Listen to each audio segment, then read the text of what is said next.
kami menyerahkan seluruh hati dan pikiran kami di bawah kuasa salib Kristus. Ajarilah dan didiklah kami dengan firman-Mu, dan berbicaralah kepada kami jauh di dalam hati kami masing-masing. Sebab di dalam nama Tuhan Yesus kami berdoa. Amin. Selamat pagi adik-adik, Bapak Ibu, orang tua, juga guru dan semua Bapak Ibu yang sudah hadir pagi hari ini. Nama saya sudah ditulis di depan, tapi semua belum kenal saya, jadi saya kenalan dulu. Nama saya Untung Suseno, saya dari Jawa Timur, dari Banyuwangi. Istri saya orang Simalungun, Boru Girsang. Ada bersama dengan saya hadir di ruangan ini. Kami dikaruniai 3 orang anak, kami tinggal di Medan, di Pasar 2 Padang Bulan. Jadi kalau ke Medan boleh kontak kami. Saya melayani setiap hari di yayasan namanya Harmonikasi. Saya menjadi penatua di GKS Padang Bulan, tapi saya ditabiskan jadi pendeta di Gereja Metodis Wesley di Medan. Jadi saya bukan tenaga struktural di Metodis, juga bukan tenaga struktural di GKPS, karena pelayanan hari-hari kami di yayasan, kami mengurusi konseling, masalah keluarga, masalah persoalan-persoalan pribadi, ada yang berbagai macam penyakit sosial seperti LGBT dan lain sebagainya yang kami tangani hari-hari. Itu kenalannya ya. Hari ini saya akan mengajak saudara-saudara membaca 2 Timotius 2 ayat 1 sampai ayat 2 sebagai renungan kita pagi hari ini. 2 Timotius pasal 2 ayat 1 dan ayat 2, demikian firman Tuhan. Panggilan untuk ikut menderita. Sebab itu, hai anakku, jadilah kuat oleh kasih karunia dalam Kristus Yesus. Apa yang telah engkau dengar daripadaku di depan banyak saksi, percayakanlah itu kepada orang-orang yang dapat dipercayai, yang juga cakap mengajar orang lain. Amin. Sampai di situ. Nah, saudara yang dikasihi Tuhan, 2 Timotius itu adalah surat pribadi seorang bapa rohani kepada anak didiknya secara rohani. Ini adalah surat Paulus kepada murid spiritualnya namanya Timotius. Nah, waktu itu Timotius mungkin usianya sekitar 30-an tahun dan diberi tanggung jawab untuk menggembalakan sebuah jemaat yang namanya Efesus. Maka pada waktu itu sebagai anak muda, Timotius mulai bingung karena yang dihadapi, digembalakan itu para senior. Mereka adalah orang-orang yang jauh lebih tua dan lain sebagainya. Maka untuk mengingatkan, maka untuk mendidik, untuk mengajari seorang anak muda ini, kemudian Paulus menulis surat khusus kepada Timotius. Ada 1 Timotius, ada 2 Timotius. Dan kemudian Paulus mau mengajarkan bagaimana kamu bisa sukses, bagaimana kamu bisa berhasil, bagaimana kamu bisa memimpin banyak orang. Maka kamu mesti memiliki kualitas-kualitas ini. Kira-kira begitu. Nah, demikian pagi hari ini pesan saya akan arahkan ke situ. Bagaimana kalian yang sebentar lagi akan diinaugurasi lulus.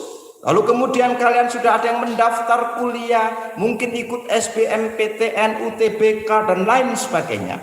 Atau ada yang sudah dipanggil untuk bekerja, saya tidak tahu. Tetapi pesan saya adalah bagaimana kamu nanti bisa berhasil. Supaya kamu nanti di depan sana, kamu menerapkan prinsip-prinsip yang Paulus ajarkan ini, dan kehidupanmu akan diberkati oleh Tuhan. Kamu akan sukses dalam perjalananmu, dalam karirmu, dalam kuliahmu, dan dalam segala yang kamu kerjakan.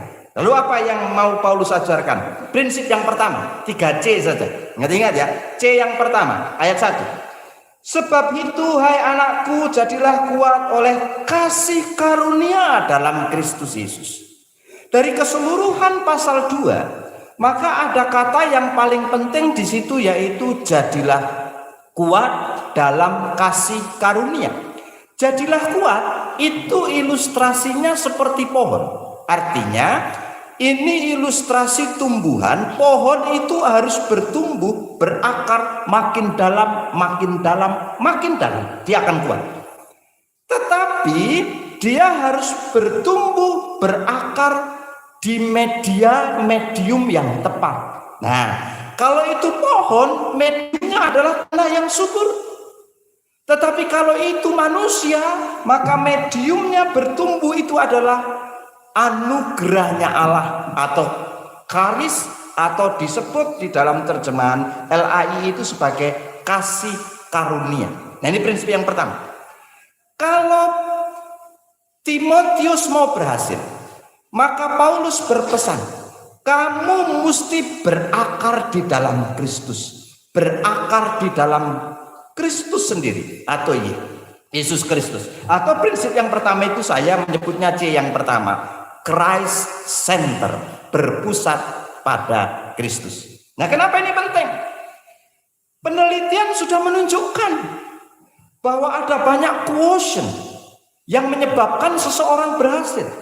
Tetapi quotient yang paling tinggi itu disebut sebagai spiritual quotient. Maka quotient yang berkaitan dengan spiritual itu menjadi modal yang paling utama untuk seseorang sukses. Memang ada banyak lagi di bawahnya, ada namanya adversity quotient. Itu adalah kecerdasan seseorang ketika menghadapi masa yang sulit.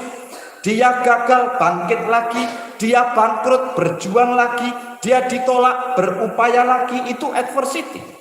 Tetapi ada yang lain lagi, misalnya intellectual quotient. Tapi intellectual quotient atau kecerdasan itu hanya menentukan 20% dari keberhasilan saudara. Selebihnya itu ada adversity, selebihnya ada namanya spiritual quotient. Dan spiritual quotient menempati quotient atau kecerdasan-kecerdasan yang paling penting, paling utama untuk seseorang berhasil. Kenapa demikian? Karena kamu bisa pinter. Tetapi kalau kamu tidak punya cara pandang yang benar tentang kehidupan, maka kamu bisa saja minteri orang lain. Kamu bisa saja cerdas, tetapi cerdas itu adalah kemampuan kognitif. Sekalipun kemampuan kognitifmu tinggi sekali, tetapi kalau kamu tidak punya hubungan yang baik dengan Tuhan, maka kemampuan kognitifmu itu bisa kamu pakai untuk mencuri, kamu pakai untuk mengakali orang, menipu orang, membohongi orang, dan lain sebagainya. Tetapi kalau kamu pinter, kamu cerdas, intellectual quotientmu tinggi, IQ-mu itu 130 misalkan, dan kamu punya hubungan yang dekat dengan Tuhan, maka kamu punya kesempatan untuk jatuh dalam dosa. Kamu berani menolaknya, kamu berani berkata tidak apa-apa. Kamu lebih takut kepada Tuhan daripada kamu takut kepada manusia. Saya punya banyak pelayanan, saya punya banyak klien, dan saya cerita satu klien kami itu yang melayani di BC itu ini ada perpajakan, satu lagi bea cukai. Nah, tugasnya adalah di pelabuhan Belawan itu untuk melepas barang-barang yang datang di Belawan. Dia teken, barang bisa keluar. Kalau dia tidak teken, barang tidak bisa keluar. Suatu hari datang barang impor, itu menurut dokumennya adalah 25.000 ton. Dalam dokumen tertulis. Tetapi ternyata barang itu lebih dari 25.000 ton. Karena barang itu sekitar 28.000 ton, kelebihan 3.000 ton. Lalu dia bilang, saya tidak mau teken, sebab ini lebih dari apa yang ada di dokumen. Lalu perusahaan datang sama dia, ginilah Pak, saya kasih ke Bapak berdua, karena dia dengan tim, satu dan satu temannya lagi, masing-masing 100 juta, tolong keluar. Saya tidak mau. Kalau yang lain boleh dibayar, saya tidak mau. Jadi gimana Pak? Kalau Bapak tidak bersedia, saya naik ke atas. Lalu kemudian dia bilang, silahkan naik ke atas. Tapi kalau saya tidak mau, silahkan ke pimpinan saya. Kalau pimpinan saya mengizinkannya, dia yang tanda tangan. Tapi saya tidak mau tanda tangan. Karena tidak sesuai dengan dokumen. Saya kemudian berpikir, seandainya dia tidak betul-betul takut dengan Tuhan, hidupnya tidak berpusat kepada Yesus, maka mudah sekali untuk mendapatkan uang, gampang sekali untuk menjadi kaya. Dan bukankah kaya, materi, dan uang adalah tujuan, itu sebabnya kalian sekolah, nanti dapat pekerjaan yang baik, lalu menjadi kaya. Tapi ingat, Tuhan tidak mengajar demikian. John Calvin bahkan bertanya, what is the end of chief man? Jadi apa sih tujuan akhir dari hidup manusia? Tujuan akhir dari hidup manusia adalah to enjoy Him, to glorify Him, last and forever. Menikmati Dia, memuliakan Dia selama-lamanya. Tadi sudah dibilang bahwa STM itu multiple skill, Pak. Multiple skill. Artinya, kalian bisa jadi apa saja. Kamu boleh jadi engineer, kamu boleh jadi entrepreneur, kamu bahkan ada di antara alumni itu yang bisa saja jadi anggota dewan, bisa jadi kepala sekolah, karena kepala sekolah kita juga alumni dari sini. Jadi, yuk bisa jadi apa saja. Tapi modalmu yang pertama adalah kamu mesti takut akan Tuhan dan hidupmu mesti berpusat pada Kristus. Kalau enggak, you akan berhasil mungkin, tetapi keberhasilanmu itu keberhasilan. Tetapi orang-orang percaya sebetulnya berpikir bahwa sukses, pencapaian, penimbunan itu hanya hadiah. Tetapi ketaatan, kesetiaan, selagi memenuhi tugas, itulah kesuksesan. Dan tidak mudah untuk seperti itu. Maka pesan yang pertama, kalau you mau sukses nanti di masa depan, yang hari ini akan dilepas, you mesti punya hidup yang Christ center, berpusat pada Kristus.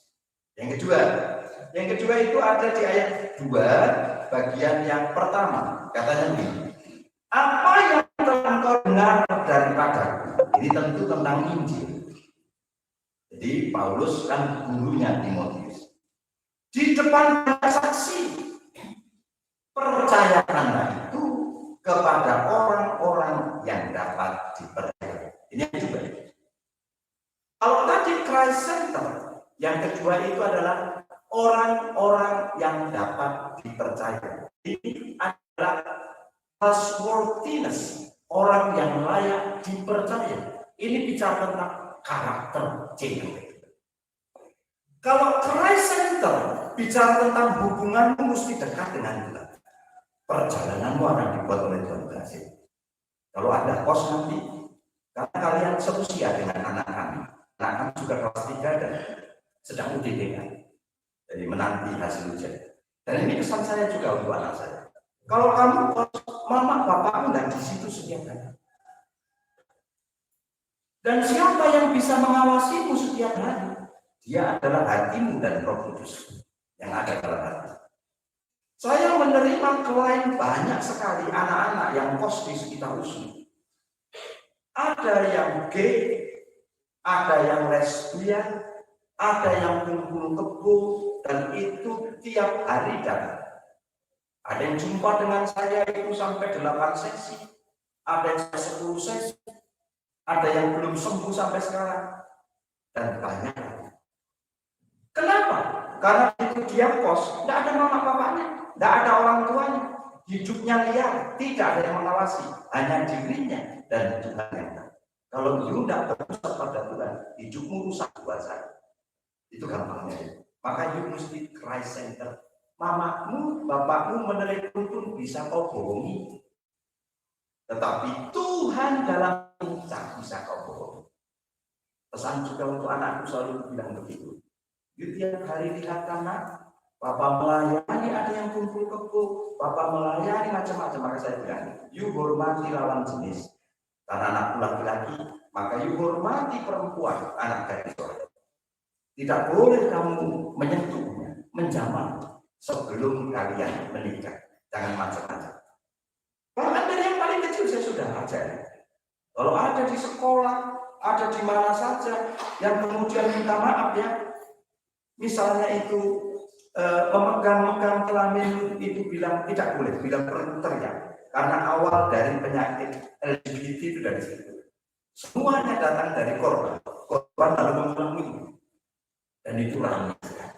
Ya, jadi mesti kerajaan. Yang kedua, karakter. Karakter itu apa? Karakter itu siapa kamu pada waktu tidak ada siapa-siapa. Siapa dirimu kalau tidak ada siapa-siapa? Apakah kamu nanti jadi mahasiswa misalnya nyontek karena ada yang tahu? Apakah kamu membuat tugas akhir itu titip orang, dibuatkan orang karena ada yang tahu? Saya ingat cerita di Alkitab, itu cerita tentang Yusuf. Waktu itu Yusuf tinggal di rumah Potifar. Dan saudara masih ingat ceritanya? Semua pembantu rumah tangga Tuan Potifar sedang pergi. Tuan Potifar pun sedang pergi karena dia adalah seorang saudagar dan perjalanan jauh. Maka ditinggal di rumah itu hanya tinggal dua orang. Istrinya Potifar dan Yusuf. Lalu kemudian istrinya Potifar merayu Yusuf dan Yusuf. Tidak ada siapa-siapa, cuma kita berdua. Bagaimana kalau kita berselingkuh? Lalu kemudian Yusuf bilang, maaf, tidak. Seluruh rumah ini diserahkan oleh Tuhan kepadaku, kecuali kau, sebab kau adalah istrinya Tuanku, kata Yusuf. Tetapi rupanya hanya Potifar ini tidak nyerah. Dia makin bergairah merayu si Yusuf. Justru si Yusuf makin takut, dia lari. Tapi begitu lari dikejar sama Nyonya Potifar, dan Nyonya Potifar itu kemudian melepas pakaiannya. Ayo kita selingkuh, kalau tidak mau aku jebak, saya lepas baju. Lalu apa yang terjadi? Yang terjadi adalah Yusuf melarikan diri makin jauh. Lalu teriak-teriak istrinya Potifar, semua orang tahu Yusuf ada di situ, Yusuf ditangkap. Fitnah oleh istrinya Potifar dan masuk. Nah, saya tidak tahu kalau yang jadi Yusuf itu kita, bapak-bapak. Nyonya Potifar itu cantik, jangan sembrono. Itu bukan dari kampung sana, itu dari kota besar. Suaminya orang kaya. Jadi dia pasti pedicure tiap hari. Pasti dia itu wangi dan lain sebagainya. Sudah wangi, cantik, istrinya orang kaya lagi. Masa tidak mau? Tetapi Yusuf berkata, no. Saya mau mengatakan sebuah contoh. Karakter itu. Siapa kamu, waktu kamu, tidak ada siapa-siapa. Hanya akal dan dosa. Dan Tuhan yang melihatnya. Itu karakter. Apakah kamu memilih untuk mengikuti hawa nafsu dan dorongan hidupmu? Atau kamu memilih mentaati Tuhan dan takut kepada Tuhan? Lalu berkata tidak pada dosa itu. Itu kan. Saya mengatakan. Sekarang di Indonesia, orang dengan kualitas karakter yang tangguh sulit tidak. Orang pinter banyak. Bukankah kita menjadi saksi tiap hari? Orang yang pakai rompi orange masuk ke penjaranya KPK ini. Mereka kemudian mengucapkan salam damai, peace, sambil foto-foto. Senyum. Dan mereka tertawa bangga masuk penjara. Karena di sana sudah runtuh karakter. Tidak ada lagi yang takut dengan penjara. Tidak ada masalah di penjara 10 tahun. Wong dia punya uang, bisa menghidupi istrinya, anaknya, sampai 2-3 keturunan. Tidak ada masalah. Di penjara pun ada. Untuk penjaranya pun bisa kok dicolok. Bahkan saya tempatnya masih ingat guys. Dia bisa nonton kok di Bali, dia kan bisa jalan-jalan sampai ke Bali, padahal penjaranya di mana? Di Jakarta. Dan seperti itu. Jadi kalau begitu, betapa pentingnya karakter. Sulit sekali mendapatkan orang jujur. Sulit sekali mendapatkan orang yang bisa dipercaya. Banyak orang pintar, banyak orang yang cerdas, tetapi mereka sulit dipercaya. Asal dipercaya, langsung serakah, langsung rakus, langsung tidak jujur. Baru menjabat sekian tahun, 2-3 tahun, sudah jadi kaya raya, tak judulnya ada. Karena tidak ada kejujuran lagi, tidak ada karakter dan sebagainya. pesan untuk kita semua, termasuk yang mau lulus dari sekolah ini. You mesti punya karakter. Kalau tidak punya karakter, kamu tidak akan berhasil. Karena dicari orang-orang dengan kualitas, yaitu karakter yang baik. Gitu ya. Maka kejujuran itu penting. Kalau tidak lulus, sudah bilang Pak, terima kasih tidak lulus. Misalnya ada yang diumumkan nanti tidak lulus ya. Makasih Pak, yang penting panggilan dari Bapak Fair, kan Fair. Kamu tidak lulus, ya tidak lulus. Ya makasih Pak, saya ulang setahun lagi. Wah itu baru keren ya. Kamu pula, oh kurator sama ekos ya saudara ekos loh. Ada yang begitu siswanya kan? Jadi sampai ditelepon dari ke kantor pusat sana kan tidak boleh, tidak lulus, tidak lulus. Entah siapapun saudaramu, kau nggak lulus. Memang fairnya nggak lulus, mau diapakan? Tapi kira-kira lulus semua nggak ini? Nggak ada yang tahu. Ya, nantilah diumumkan sebentar lagi. Doa kita kiranya lulus semuanya lulus dan segera melanjutkan studi. Tapi kalau nggak lulus, jangan nangis. Masih ada tahun depan, masih panjang. Ya, jadi masih panjang, masih muda sekali. Jadi kalau nggak lulus TPK, masih ada universitas yang lain gampang. Tenang saja, tidak usah putus asa. Saya juga mengingatkan terus anak kami yang ikut TPK yang milik di UNER. Di UNER jurusannya itu sains data, data sains. Jadi saya bilang sama dia, Bang, pokoknya kita doa hasil yang terbaik. Kalau tidak lulus itu terbaik, you tidak boleh nangis. You harus percaya bahwa ke depan masih ada yang lebih baik. Jadi bersiaplah lulus, bersiaplah tak lulus. Lulus ataupun tak lulus, itu semuanya panitia yang mengatur dan interview. Kemudian dia bilang, oke Pak, pokoknya aku doa saja kita lulus ya puji Tuhan, yang lulus kita cek mana yang terbaik. Kemudian asal you kerja keras, lalu kemudian tidak lulus, kita tidak bisa. Tapi kalau kau malas-malasan dan nggak lulus, ya susah. Yang ketiga ini yang paling penting. Ayat yang kedua bagian B. Setelah dapat dipercayai, maka itu bagian B yang juga cakap mengajar orang lain. Tadi yang pertama Christ Center. C yang kedua karakter. C yang ketiga cakap itu kompetensi, kompeten. Saya mau bilang, banyak orang yang takut Tuhan, jujur, tapi tidak cerdas, tidak kompeten, nggak bisa. Tiga-tiganya yang mesti punya. Karena kompetensi itu bicara tentang daya saing. Kalau lulusan dari sekolah kita itu tidak punya daya saing, tidak kompeten di tempat kerja, ini ada mitra kita yang kita sengaja.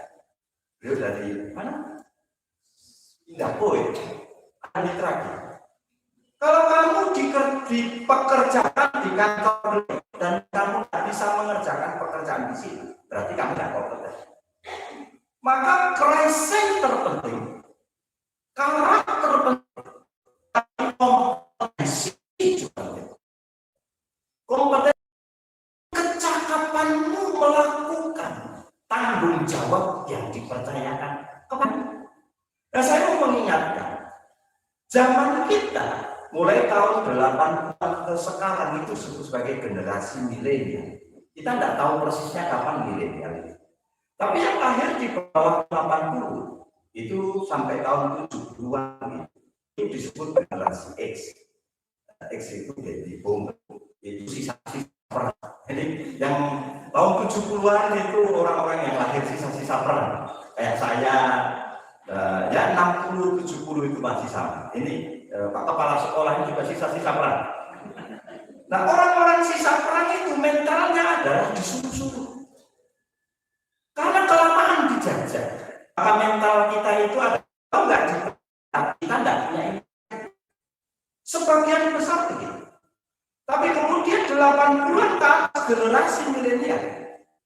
Jadi sekarang orang bahkan menyebutnya generasi rebahan. Karena anak muda rebahan, lalu main handphone. Dan itu kemudian naik turunkan jari di layar. 4 jam, 5 jam sehari. berjam-jam. Jadi kalau begitu, saya mau mengingatkan, kalau kamu itu salah mencikapi perkembangan teknologi yang makin canggih sekarang, khususnya informasi, maka kamu nanti akan kehilangan kesempatan untuk melatih dirimu menjadi orang yang kompeten. Kamu tidak akan punya kompetensi yang tinggi. Mumpung masih muda, gunakan handphone untuk sesuatu yang penting. Sebab kamu bisa saja main Mobile Legends 4 jam, 5 jam sehari. Mana yang mudah-mudahan? Siswa kita. Menurut psikologi, kalau orang itu sudah main 4 jam, itu sudah kecanduan, level sedang. Kenapa? Ya karena dari otak belakang menyemprotkan dopamin ke otak depan ke prefrontal cortex, menyebabkan prefrontal cortexmu itu semakin lama direndam oleh dopamin, makin mengkerut. Nampak cirinya seperti apa? Kamu dipanggil tapi tidak dengar. Diminta tolong tapi jawab tunggu dulu. Kamu masuk ke kamar lalu tutup kamar, nggak mau juga.